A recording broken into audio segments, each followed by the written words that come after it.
30 segons i seran les 2 del migdia. Arribarà la Laura Rossell i l'equip d'informatius de RAC1 per posar-vos al dia de tota l'actualitat de la jornada. Gràcies en nom d'en Xavier Pérez Esquerdo, en Candela Figueres, en Jair Domínguez, en Víctor Oller, en Ernest Ferrer, en Quim Morales. I tornem demà a la 1, que vagi molt bé.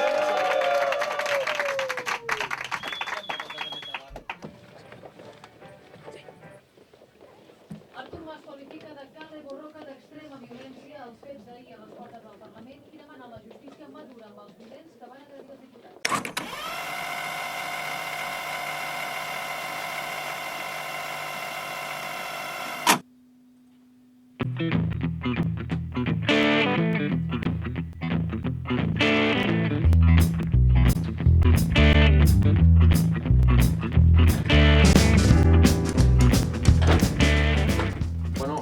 Cable i prou. Hola. Molt bé.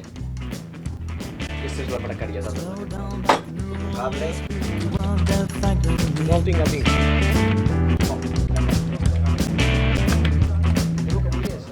La segona hora és un equip d'investigació que fa riure. Sí, com ho sentiu. Cada dia de dilluns a divendres, en Quim Morales i el seu equip ens fan conèixer petites curiositats de la societat en clau d'humor. A part d'en Quim, els membres d'aquest circ radiofònic són en Xavier Pérez Esquerdo i la Candela Figueres. Ells aguanten en Quim cada dia, però llavors hi ha col·laboradors que venen un cop per setmana, com en Jair Domínguez, la Viviana Vallvé o en Roger de Gràcia.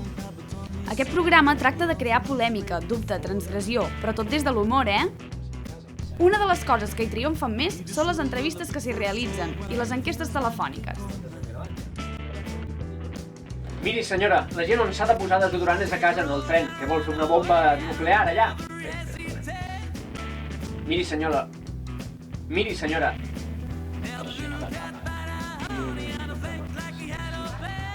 Per si no ho sabíeu, a l'estudi de RAC1 cada dia hi ha públic. Una vintena de persones poden escoltar, però també veure el programa. La segona hora, però, comença d'una forma especial, tot a ritme del ball de la segona hora. Vinga, tot el ball de la segona hora, Bailar. On és el Xavi? Així. El Xavi està allà al darrere. Molt bé. Seriositat i a ballar! Ei, molt bé! Tornem-hi! Un altre! I ara tots cap aquí!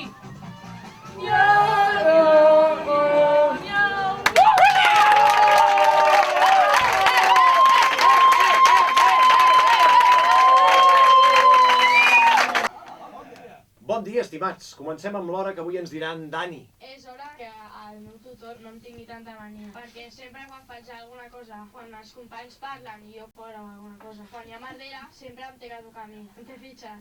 Ai, mira, deixa'm estar, Dani, que t'estic agafant mania. Benvinguts a la segona hora de RAC1, programa número 658. Què dieu que us va passar ahir?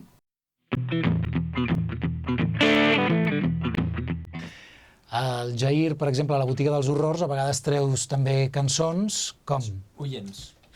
Nosaltres No treballem res. Ho feu tot vosaltres. Clar, els oients tenen molt de temps lliure i ens envien coses d'aquestes, com coses de Delfín, coses que nosaltres hem sentit alguna vegada, però que no tenim temps a perdre un minut i mig veient un vídeo d'un equatorià boig. En canvi, el filtre dels oients és molt útil. De fet, som el programa amb més amb més treballadors. Això. I que dura menys temps. Sí, o sigui, són els 11 de l'equip més els 110.000 oients que ens ajuden a fer el programa cada dia. I de tant en tant, si no surt res, doncs llavors ens trenquem les banyes mirant pel YouTube, mirant pel Google, estar una mica pendent del que es porta per descobrir algun fenomen. Moltes hores. Moltes hores, i molt terror japonès també, perquè ell és un expert en pel·lícules de terror japonès i ha trobat autèntiques perles d'aquest gènere. Sí, els calaixos de l'FNAC, estan plens de meravelles. Doncs en principi organitzo jo i crec que s'ha colat ja al mòbil a l'entrevista, perquè el Xavi té ara una entrevista a les 2:15 amb els Pera, amb els germans Pera, que és un dels treballs, que és un dels passejos que fem els divendres. Marxa! Ja, però és que tinc el de rotllo, llavors m'estan esperant i ara mateix sortirem a passejar i a veure què trobem. Sí, que vagis. M'està trucant el representant per dir-me que ja els tenim a baix i que el Xavi encara no hi és. Adéu. Ai, ens truquem. Ens truquem, us dono el micròfon. Truca quan arribis.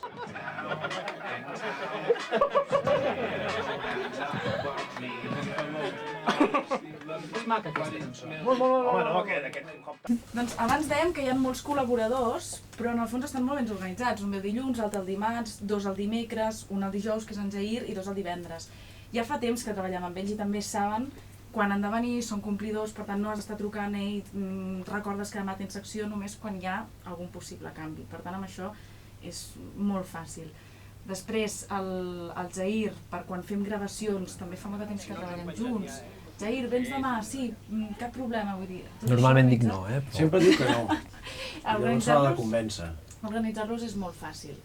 El que és més complicat és quan ja estàs dins del directe, tens un temps, has de treballar sobre un temps perquè l'escaleta diu 10 minuts de m'agradaria cantar,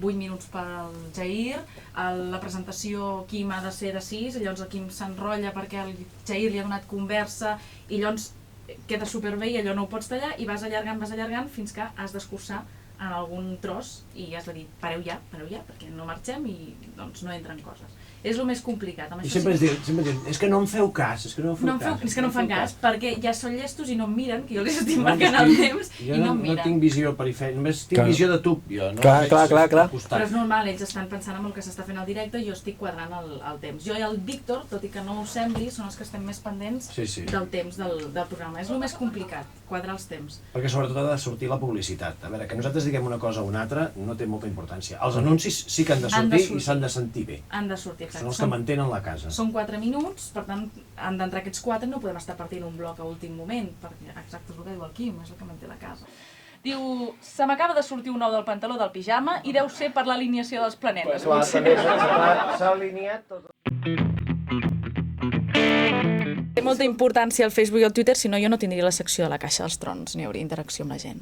La interacció és molt important. Penseu que passen coses al directe a través del que ens dieu des del Twitter i des del Facebook i de vegades fins i tot mirem el correu electrònic, un costum que s'està perdent. I el problema de les xarxes socials és que es barreja la feina amb una mica amb l'oci i el vici que tenim tots els joves, i encara em considero jove, per entrar-hi i per gestionar-ho.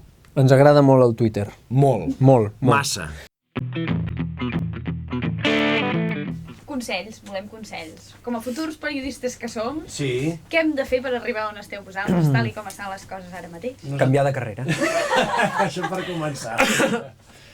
Treballem més improvisació, evidentment.